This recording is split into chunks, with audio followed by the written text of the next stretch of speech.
Hello નમસ્કાર વિદ્યાર્થી મિત્રો, ગઈકાલે આપણે ગયા પિરિયડમાં સૂત્રો જોયા રેખાખંડનું અંતઃવિભાજન ને એના. હવે આપણે એના દાખલા જોઈએ છીએ. ઉદાહરણ 6, બિંદુઓ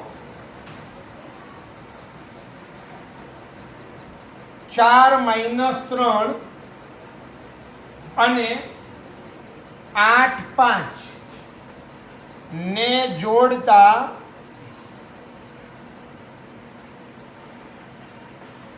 રેખાખંડનું 3:1 ગુણોત્તરમાં અંતઃવિભાજન કરતા બિંદુના યામ શોધો. યામ શોધો. હવે સાંભળી લેજો, તમારા મગજમાં બેસાડી જ દેવાનું. આપણે જે બે બિંદુઓ આપ્યા છે એને આ પ્રમાણે આપણે રેખાખંડ કરીને બતાવી જ દેવાના. નામ ના આપ્યા હોય તો એ બી લખી નાખવાનું. અહીં આગળ 4 અને -3 અને અહીં આગળ 8 અને 5 અને આ વિભાજન કરતું બિંદુ P બતાવી દેવાનું. હવે અહીંયા ગુણોત્તર જે આપ્યો છે, અહીંયા m/n બરાબર 3:1 આ ગુણોત્તર છે. 3:1 એનો મતલબ આ m બરાબર 3 લેવાનું, n બરાબર 1 લેવાનું. બરોબર? તો અહીંયા P ના યામ, આપણું સૂત્ર આની હારે ગુણાકાર mx2 nx1 m + n. એવી જ રીતના my2 ny1 m + n. આ આપણું સૂત્ર છે. હવે જ્યાં m દેખાય ત્યાં 3 લખવાના, x2 દેખાય ત્યાં 8 લખવાના, n દેખાય ત્યાં 1 લખવાનું, x1 દેખાય ત્યાં 4 લખવાના અને છેદમાં 3 + 1. ફરી પાછું m દેખાય ત્યાં 3 લખવાના, y2 દેખાય ત્યાં 5 લખવાના, n દેખાય ત્યાં 1 લખવાનું અને y1 દેખાય ત્યાં -3 લખવાના, છેદમાં 3 + 1. સાંભળી લેજો, આને x1 y1 કહેવાય. આ આપણો x1 અને y1 છે અને આ x2 y2 કહેવાય. આ બિંદુઓ આ x1 y1 કહેવાય. બરોબર? હવે આપણો સાદું રૂપ આપવાનું. તો અહીંયા 8 તરી 24, 4 એકા 4, છેદમાં 4. અહીંયા 5 તરી 15 વત્તા ઓછા ઓછા 3 એકા 3, છેદમાં 4. એટલે અહીં આગળ 24 ને 4 28 ના છેદમાં 4 અને 15 ને 3 કાઢીએ એટલે 12 ના છેદમાં 4. એટલે આપણો જવાબ આવ્યો 7 ચોક 28, 4 તરી 12. એટલે આપણો જવાબ આવ્યો 7 અને 3. બરોબર? આ પ્રમાણે ડાયરેક્ટ સૂત્રમાં લખી દેવાનું. ઘણા x યામ, P નો x યામ એમ કરીને આટલું અલગ સૂત્ર લખે અને ખાલી x શોધે, અને પછી y યામ કરીને એનું અલગ સૂત્ર લખે અને y શોધે, અને પછી છેલ્લે જવાબ કરીને લખી નાખે. એ પણ સાચું. બરોબર? કરી શકાય. હવે આપણું ઉદાહરણ 7.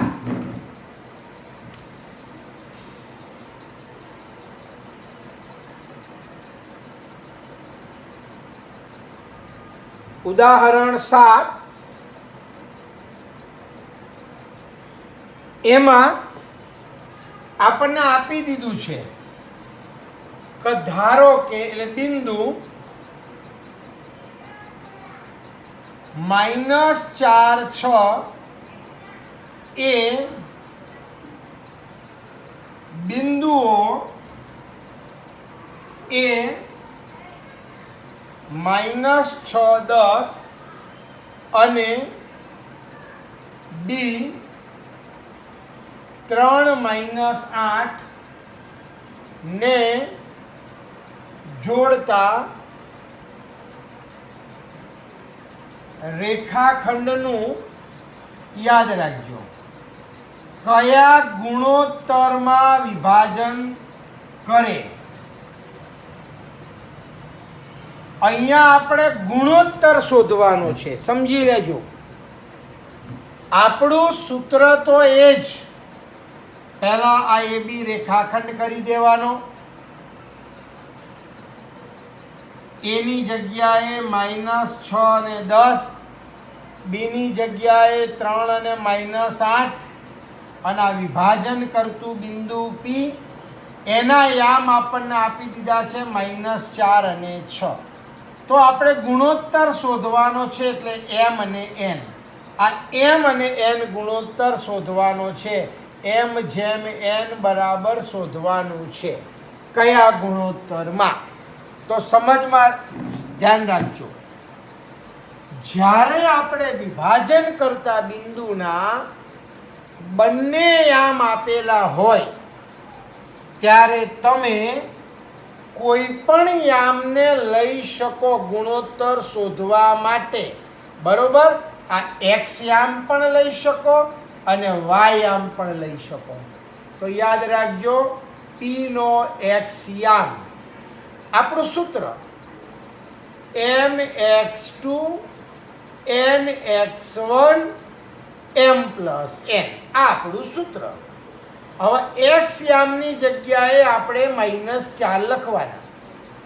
હવે એમ ના એમ, x2 ની જગ્યાએ 3, n ના એમ, x1 ની જગ્યાએ -6 અને m પ્લસ n.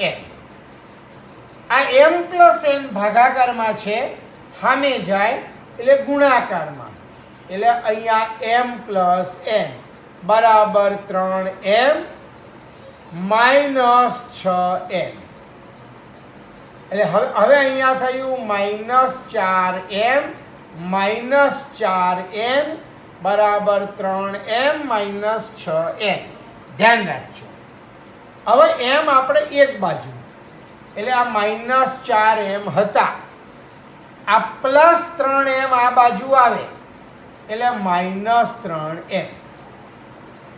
અહીંયા -6n હતા, આ -4n આ બાજુ આવે એટલે +4n. એટલે અહીંયા 4 અને 3 7 એટલે -7m. અને 6 માંથી 4 જાય, કારણ કે જુદા જુદા નિશાન. 6 માંથી 4 જાય એટલે 2n અને મોટાનું નિશાન એટલે માઇનસ. હવે આપણે આ માઇનસ માઇનસ નિશાન નીકળી ગયા. આ n ને હું નીચે લાવું છું, તો અહીં આગળ તો 2 હતા અને આ સાતડો નીચે જાય એટલે 2/7. એકવાર આ લખ્યા પછી ખાસ મગજમાં રાખજો, આ લખ્યા પછી આપણે મનમાં ચોકડી ગુણાકાર કરી જોવાનો. એ ઉપરનું પદ આવો જોઈએ. તો આમ ગુણાકાર કરીએ તો 7m, આમ ગુણાકાર કરીએ તો 2n. અહીંયા 7m અને 2n છે, માટે આપણું આ સાચું. એટલે આપણો આ જવાબ m જેમ n બરાબર 2/7. સમજો. કોઈ એમ કે સાહેબ મારા 4 નથી લેવાના, મારો વાયામ લેવો છે, તો પણ 100% ચાલે. જવાબ આ જ આવે, સાંભળી લેજો. આ અથવા પી નો કોઈ એમ કહે કે મારે વાયામ લેવો છે, તો એનો વાયામ આપણે આપણું સૂત્ર my2 ny1 m plus n. હવે વાયામ 6 છે તો 6, બરાબર. એટલે અહીંયા આપણે લખ્યું 6 બરાબર આ એમ ના એમ y2 એટલે -8 y1 એટલે 10 છેદમાં m પ્લસ n. હવે આ m પ્લસ n સામે જાય એટલે 6m પ્લસ n બરાબર -8m પ્લસ 10n. હવે આ ગુણીએ એટલે 6m વત્તા 6n -8m પ્લસ 10n. હવે m એક બાજુ આવે, આંભળી લેજો. અહીંયા 6m હતું, આ -8m આ બાજુ આવે એટલે પ્લસ 8m થયું. અહીંયા 10n હતું, 6n પ્લસ છે એ સામે જાય એટલે -6n થાય. એટલે 8 અને 6 14m અને 10માંથી 6 જાય એટલે 4n. હવે આ n છેદમાં આવ્યો એટલે અહીંયા 4 હતા અને છેદમાં 14. આ કર્યા પછી આપણે ચોકડી ગુણાકાર કરી જોવાનો, સાંભળી લેજો. ભૂલથી તમે 14/4 લખી નાખ્યું તો દાખલો ખોટો. એટલે આમ ચોકડી ગુણાકાર કરવાનો. ચલો ભાઈ 14m છે, 4n છે m. હવે આ ઉડે છે, આના અડધા 2 આના અડધા 7 એટલે m ના છેદમાં n બરાબર 2/7 એટલે m જેમ n બરાબર 2/7 m. એટલે આમ દાખલો આપણે કોઈ પણ રીતે ગણી શકાય. x આમ પણ લઈ શકાય અને y આમ પણ લઈ શકાય, યાદ રાખજો. હવે એનો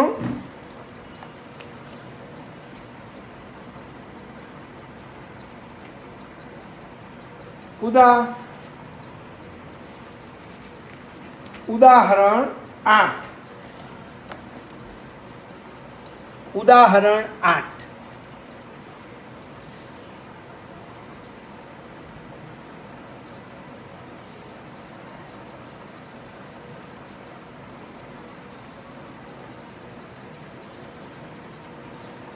એમાં એમ બોલે છે બિંદુઓ A,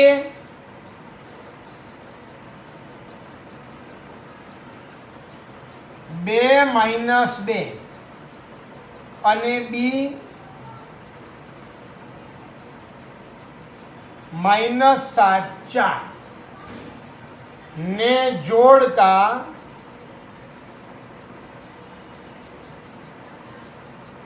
રેખાખંડના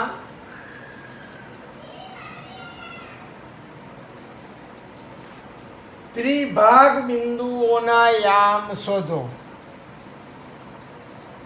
ત્રિભાગ બિંદુઓના યામ શોધો. સાંભળી લેજો. બરોબર. આમાં આપણે અંતઃ વિભાજન વાળું સૂત્ર જ લેવાનું છે, મગજમાં રાખજો. તો આપણે પહેલા આકૃતિ દોરી જ દેવાની એટલે ભૂલાય નહીં. આ A અને B, A ના યામ 2 અને -2, B ના યામ -7 અને 4. હવે એને ત્રિભાગ 3 ભાગ કરે એવા 2 બિંદુઓ થયા. આ એક P અને બીજું Q. મેં તમને લખાયું છે કે આ P બિંદુ એ કયા ગુણોત્તરમાં વિભાજન કરે તો 1/2 ગુણોત્તરમાં, અને Q બિંદુ એ 2/1 ગુણોત્તરમાં. એટલે આપણે મગજમાં રાખી જ દેવાનું. પહેલાં લખવાનું બિંદુ P એ AB નું A તરફથી 1/2 ગુણોત્તરમાં વિભાજન કરે છે. માટે આપણે લખવાનું પી ના યામ બરાબર. હવે આપણે આપણું સૂત્ર, વિભાજન સૂત્ર આપણું mx2 nx1 m plus n અને my2 ny1 m plus n. આમાં જ્યાં m દેખાય ત્યાં અહીંયા પહેલું આ 1 છે તો m બરાબર 1 લેવાનું અને n બરાબર 2 લેવાનું. એટલે અહીંયા 1 અને x2 એટલે -7, n એટલે 2 અને x1 એટલે 2 છેદમાં 1 પ્લસ 2. આમ એવી રીતના અહીંયા 1 અને y2 એટલે 4 અને 2 અને y1 એટલે -2 છેદમાં 1 પ્લસ 2. આ પ્રમાણે. એટલે અહીંયા આપણું 7 એકા 7 -7 અને 2 દુ 4 છેદમાં 3, 4 એકા 4 વત્તા ઓછા ઓછા 2 દુ 4 છેદમાં 3. હવે 7માંથી 4 જાય એટલે -3 ના છેદમાં 3 અને આ 0 ના છેદમાં 3. એટલે અહીં આગળ 3 3 ઉડી ગયા એટલે -1 અને અહીં આગળ 0. એટલે આપણે આ પી ના યામ આવ્યા -1 અને 0. બરોબર. અડધો દાખલો થયો, પી શોધ્યું. સેમ ટુ સેમ આપણે પી ની જગ્યાએ હવે ક્યુ લખવાનું. તો ક્યુ એ રેખાખંડ AB નું એ તરફથી અહીંયા 2:1 ગુણોત્તરમાં વિભાજન કરે છે. એટલે ક્યુના યામ, આમ ક્યુના યામ બરાબર. સૂત્ર તો આપણું આ જ. હવે એની અંદર જ્યાં m હતો ત્યાં 2 લખવાના અને n હતું ત્યાં 1 લખવાનું.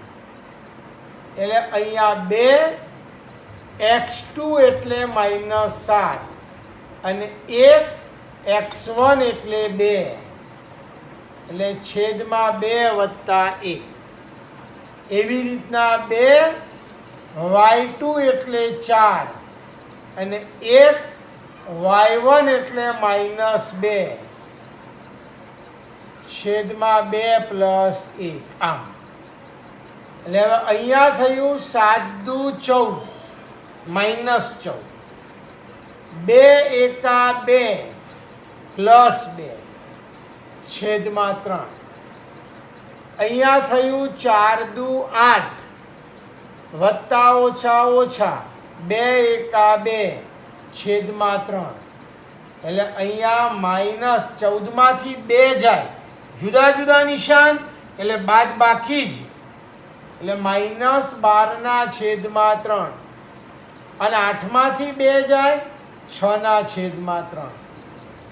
એટલે અહીં આગળ 4 તરી 12 એટલે -4 થયું અને 3 દુ 6 એટલે 2 થયું. તો આ આપણું ક્યુના યામ આવ્યા.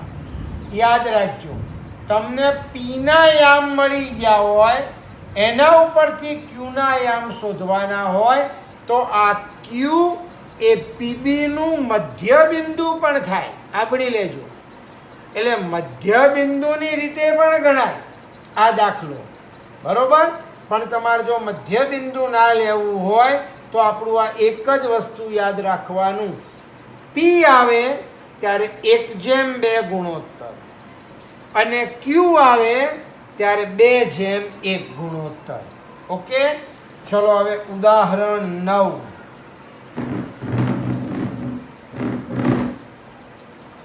ઉદાહરણ 9.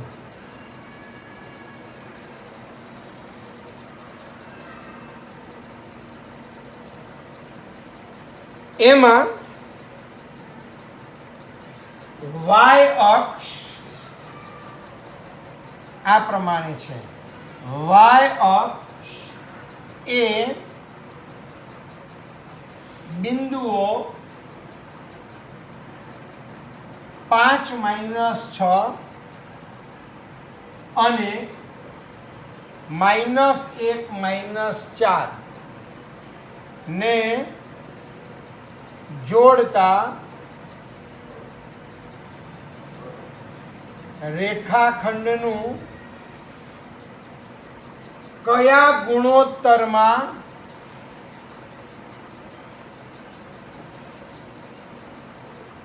વિભાજન કરે છે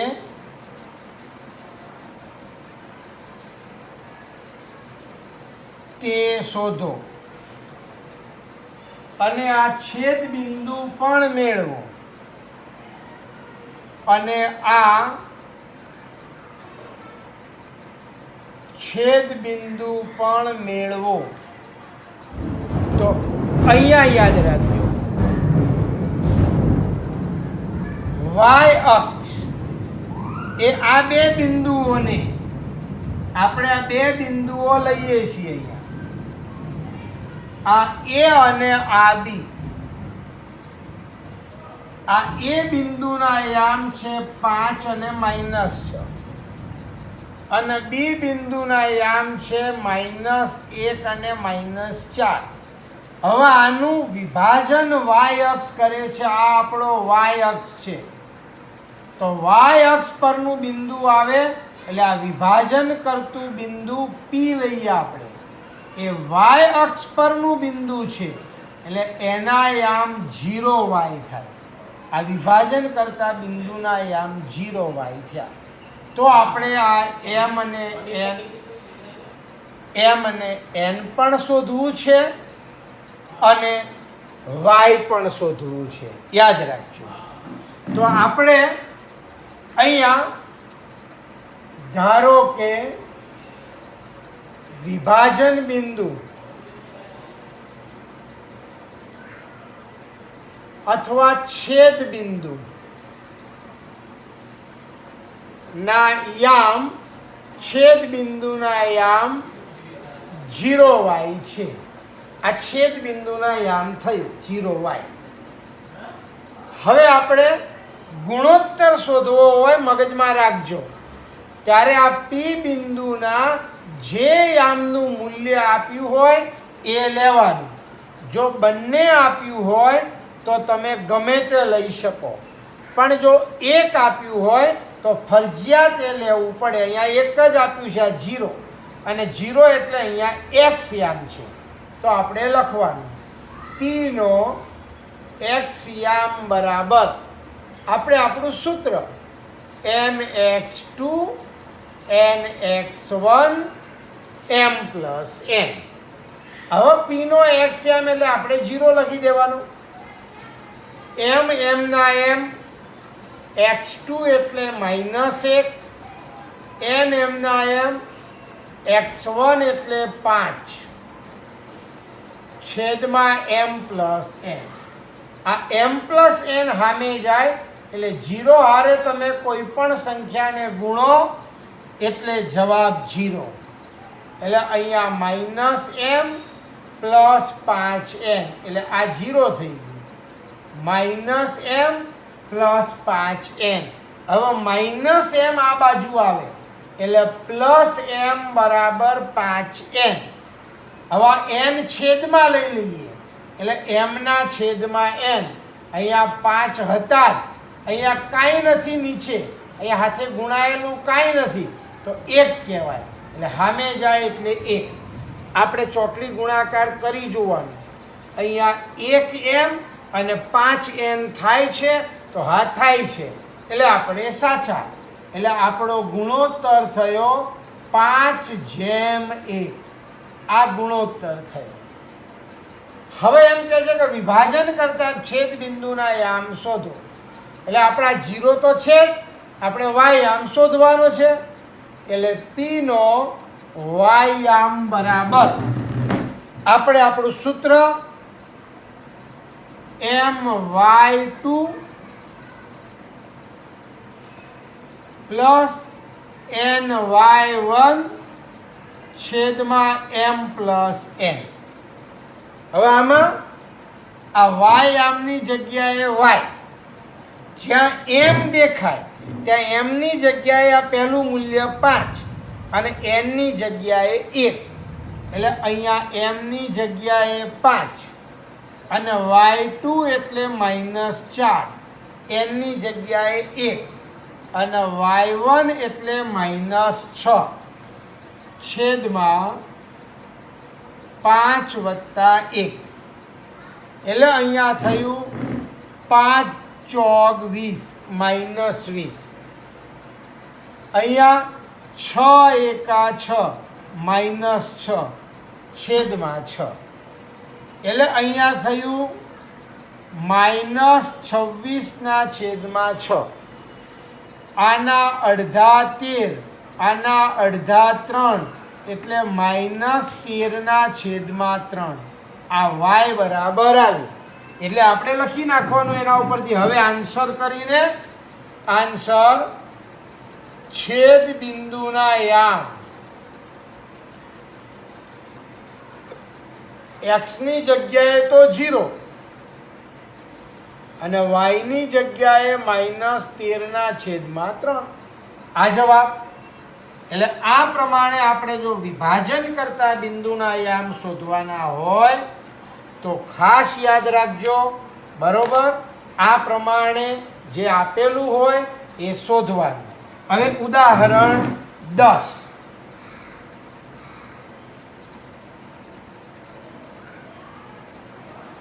ઉદાહરણ 10.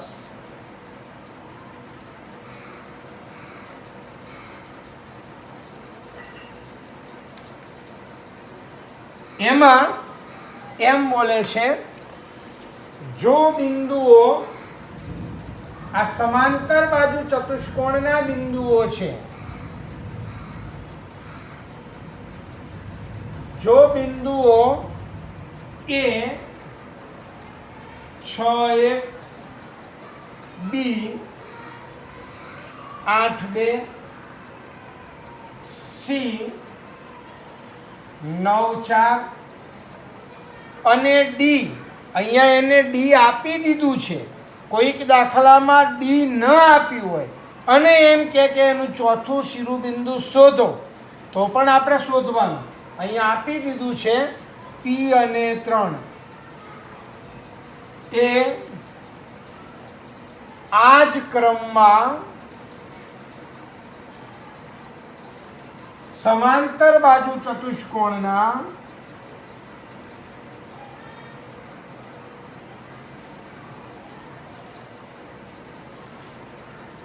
શિરોબિંદુઓ હોય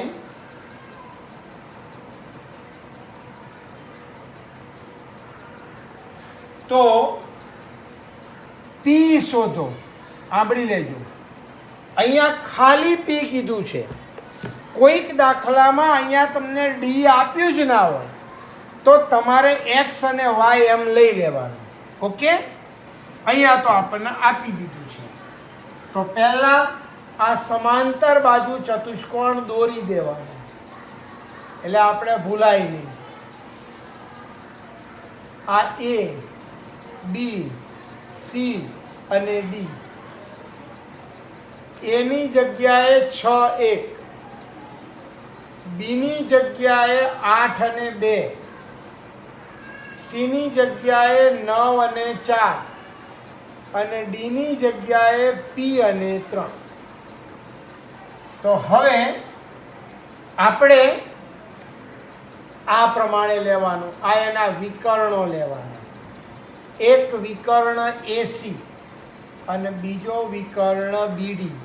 આ બંનેનું મધ્ય બિંદુ એક જ થાય.